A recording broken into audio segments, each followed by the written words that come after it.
হ্যাঁ, ভালো আছো তুমি? হ্যাঁ, কেমন আছো?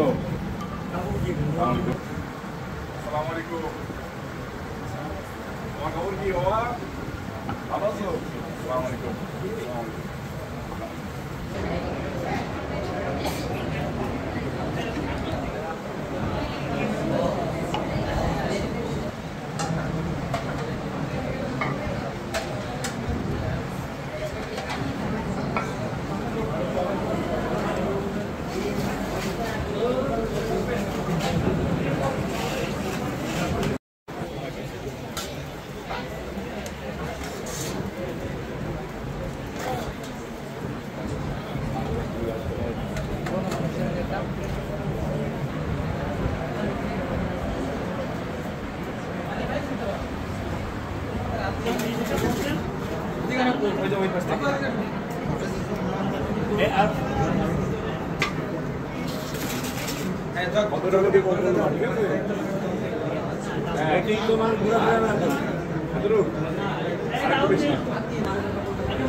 আচ্ছা, আমি দিয়ে যাই, পরে আমার ভাত পর্যাপ্ত আছে, নেওয়া যাবে, ঠিক আছে?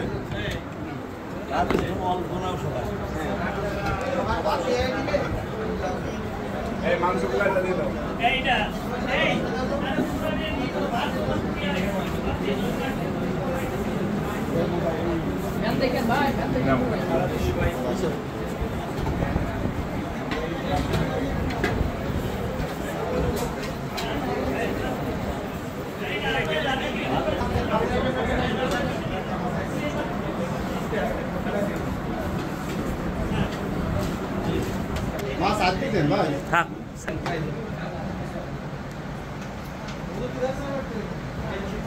আমি একটা বড় গণতান্ত্রিক দলের একজন সদস্য।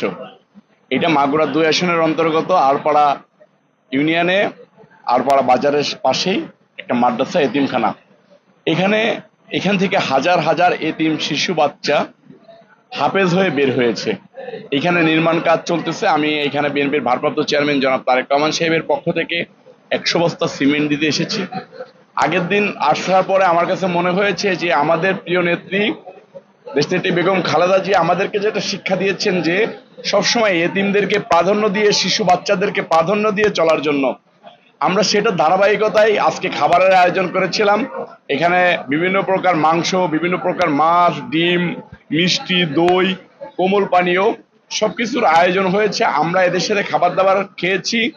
আমার কাছে মনে হয়েছে যে ওরা আমার ভাই, আমি ওদের ভাই।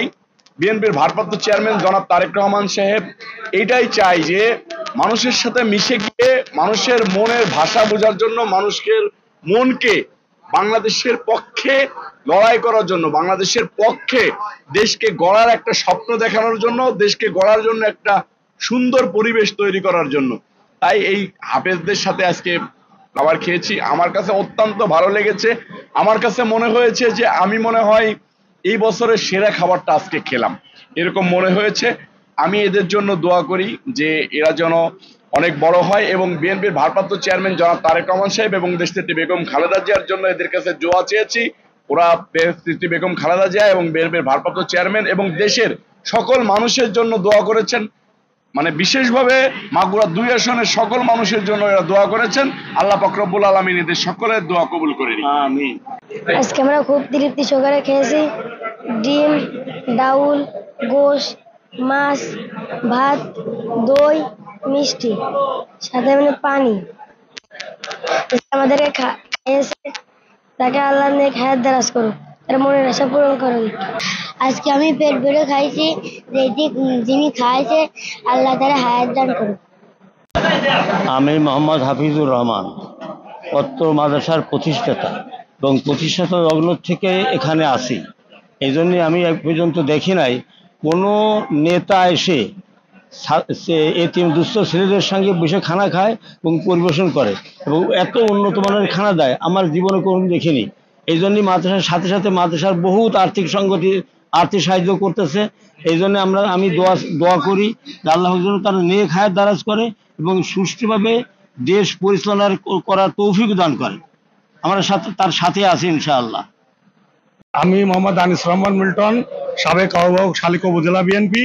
আমি 79 সাল থেকেই এই দলের প্রতিষ্ঠা লগ্ন থেকে এই দলের সাথে আছি। আমি আজ পর্যন্ত এরকম রবিউল ইসলাম নয়নের মতো এইরকম জনদরদি এবং এতিম অসহায় লোকের পাশে দাঁড়ানো আমি কোনো নেতা আজ পর্যন্ত পাইনি। আমাদের আজকের এই এতিমখানা আর হাফেজিয়া এতিমখানায় 330 জন এতিম এবং হাফেজরা এখানে খাওয়া দাওয়া করছে, সবই রবিউল ইসলাম নয়নের অর্থায়নে। আমরা শুধু তাকে সহযোগিতা করে এই আয়োজন করেছি। তো এই ধরনের নেতা আমরা চাই। এরকম নেতা যদি আরো আমাদের মাঝে আসে তাহলে আমাদের এলাকার অবশ্যই উন্নয়ন হবে এবং অসহায় লোকেরা উপকার পাবে এবং গরিব দুঃখী উপকার পাবে। আমরা এই ধরনের নেতাই আমাদের এলাকায় চাই। আমি মোহাম্মদ আনিস রহমান মিল্টন, সাবেক আহ্বায়ক শালিকা উপজেলা বিএনপি। আমি 1979 সাল থেকেই বিএনপির প্রতিষ্ঠা লগ্ন থেকে বিএনপির সাথে আছি।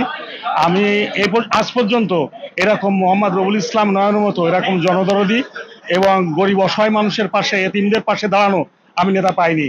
আমাদের এই আর হাফেজিয়া মাদ্রাসায় 330 জন এতিম এবং হাফেজদের সে খাওয়াচ্ছে। এই দেখেন যে সবাই খাচ্ছে এবং এত বড় খাবার এই এতিমরাও এ পর্যন্ত কোনোদিন পায়নি। তাদের যে মেনু ছিল এই সমস্ত অর্থায়ন করেছে মোহাম্মদ রবিউল ইসলাম নয়ন। আমরা শুধু তাকে সহযোগিতা করেছি মাত্র। আমরা তার মঙ্গল কামনা করি এবং এই ধরনের নেতা আমাদের এলাকা না, প্রত্যেকটা এলাকাতেই যাতে আসে আমরা আল্লাহর কাছে কামনা করি। আমরা আল্লাহর কাছে তার সুস্থতা কামনা করি। আল্লাহ তাকে হায়াত দান করুক এবং সে গরিব অসহায় মানুষের সেবা করে যাক, এই প্রত্যাশা করি।